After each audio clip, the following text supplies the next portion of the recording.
more often than not, the discard stage of a relationship with a narcissistic individual is not the end of a relationship with a narcissistic individual. And depending on where we're at this stage, we can often either be that trauma bonded that we're hoping that the discard isn't final and that they will come back, or we can be that traumatized that we're hoping that the discard is final and they will leave us alone. The discard stage in a relationship with a narcissist can often seem very permanent, but there are several reasons why it may unfortunately only be temporary. When it comes to narcissistic individuals, they follow a very similar pattern of behaviour. And we ourselves can get dragged into that pattern with them. We have to learn to recognise what is happening and change direction and change away from that pattern of behaviour.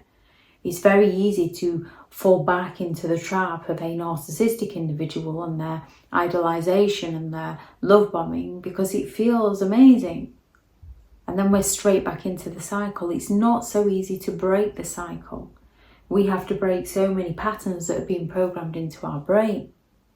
When it comes to narcissistic individuals, the discard, if they have a new source of supply and if they can keep moving on to new sources of supply, they might not come back to bother you.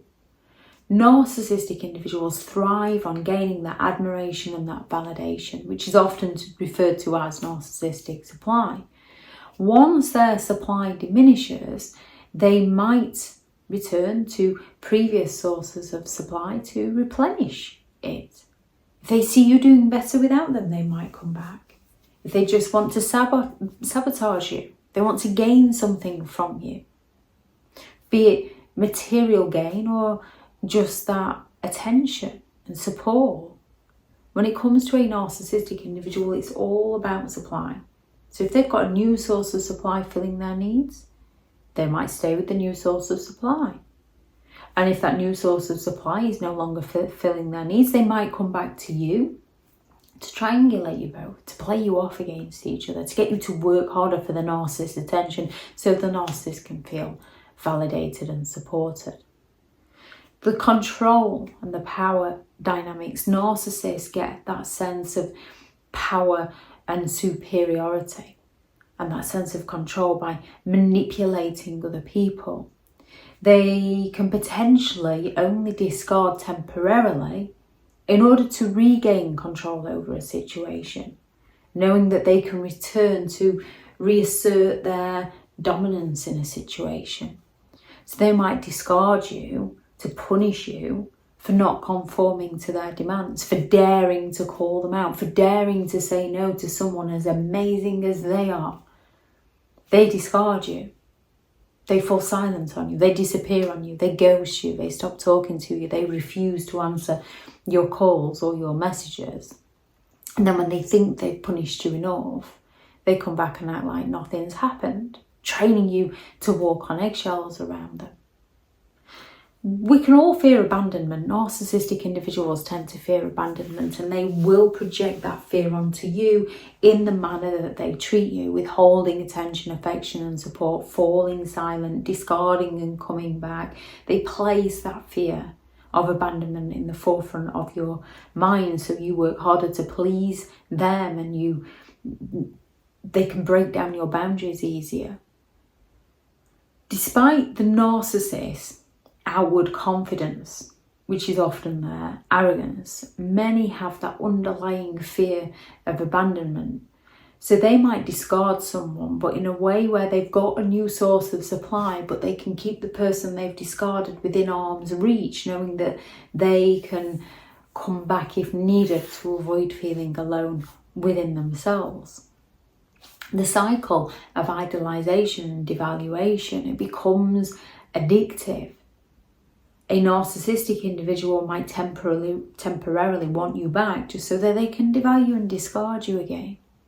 It's their way of living, it's their pattern of behaviour. So they want to come back to pick up that idolization stage so that they can have that feel-good moment. Then they want to devalue you so that they can feel good and feel like they're superior than you. Then they discard you to punish you. Then they come back to idolize you and gain all the admiration and attention again while blaming you. They can get a thrill out of the chase and a thrill out of the discard. It can be that strategic maneuver where they discard you to punish you or to test your loyalty. So they then return so that they can exploit the situation to the narcissist's advantage. The narcissist's insecurity and low self-esteem, their fragile ego, and they have that fragile ego, which means they rely on external validation. Now, when you're being gaslighted and manipulated by a narcissist, you can need that validation to try and work out what's happened to you. And then we have to figure out a way to validate ourselves so that we don't fall for the traps of a narcissist again. When narcissists struggle to find new sources of validation and attention, they might return to former people who's provided it in the past. So if their new partner is no longer providing the attention, they can't find another new supply, they can't return to an old supply, they might go and pick up one of their children that they've abandoned. They might go back to their parents.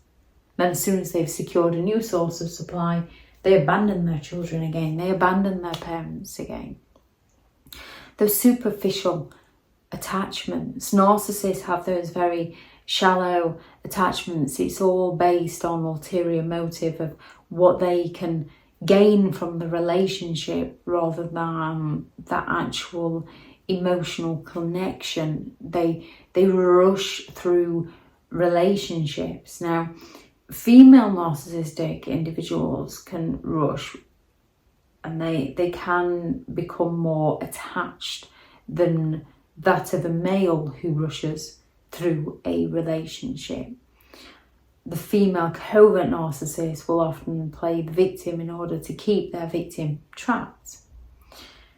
When it comes to narcissistic individuals, if their former partner, if their child, if their parent, if their friend has something that the narcissist wants, they re-engage in the relationship in order to exploit that person so that they can get their needs met. Whenever the narcissist has a new source of supply, or more often than not, they'll not return to hoover you, which is when they re-engage. They hoover you because they come along to re-idolize you, to suck you back in. And then they devalue you and treat you like dirt, and then they discard you all over again, just like the vacuum cleaner brand Hoover. You suck up the dirt, you discard it. That's what a narcissistic individual tries to do to old sources of supply. When it comes to a narcissist, they might come back and toy with you. They might come back and play with you to the point where they're going to provoke some form of reaction from you, either positive or negative, depending what they believe they can gain. And then they're going to label you in some ways, either a good source of supply or someone just to wind up so that they can get that negative reaction, and then they can accuse you of being the problem, and then they can skillfully play the victim in the situation. When it comes to dealing with narcissistic individuals, the final discard more often than not comes from you. When the narcissist sort of will still blame you but knows that there's no way back, they can't come back to you. They've got to save face. You've exposed them in some way. You recognise their games. So they'll claim that you're the awkward and the stubborn one and who would want to be like with someone like you, but that's because they know they can no longer control you. The final discard often comes from you. Understanding the reasons of why a narcissistic individual discards and why it might not be the end of the relationship, recognising their patterns of behaviours allows us to navigate and protect ourselves better from potentially harmful people. If anyone has any thoughts on this video, please do add those into the comments for people reading through. Thank you very much to all the returning subscribers, and your continued support with the channel is greatly appreciated. If you are new to the channel, I'm Elizabeth Shaw. This channel is all about narcissistic behaviour to give you more understanding of the people you might be dealing with within your life, how to handle yourself around those people if you cannot go no contact, and different methods to find what works for you to help you understand and overcome narcissistic and emotional abuse. If you do find the information helpful on the channel, please do subscribe. If you are looking for further help and support in understanding and overcoming narcissistic and emotional abuse, I do have several online guides available, and those teachable links are in the video description. If you're looking for someone to speak to, I have partnered with BetterHelp, and their sponsored link is also in the video description.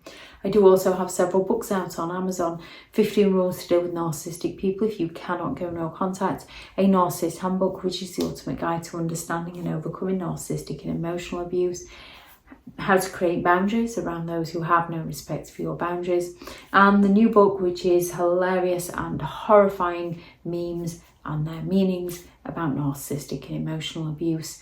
They're all out now on Amazon, and I'll link those into the description also if you'd like to go and check those out. Go out there and create the day that you deserve, because you do deserve to have an amazing day. Bye.